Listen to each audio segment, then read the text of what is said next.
Hey, what's going on, y'all? Want y'all just check this out. Those were had the Moorish Empire. The Europeans were paying tribute to the Moors. One thing that the Europeans were doing when they couldn't pay the tribute Now, to we the the Moors, Moors. which is the finances, like the gold or silver, whatever that was available, they started giving their women to the Moors. And I think the biggest mistake that happened to us as Moors is we started laying down with those women. That was the downfall. Well, that was one of the downfalls of the Moors is we started laying down with the women.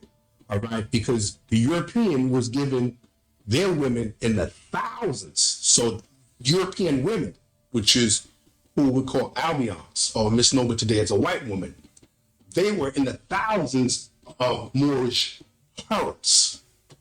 Just like you see King Solomon in the Bible who had all his harems, where the Moors were living out the same life of King Solomon. So they had thousands and thousands of women. So when the Moors went over to Europe, they slept with all these European women. When the Moors were Now that's crazy. That is crazy.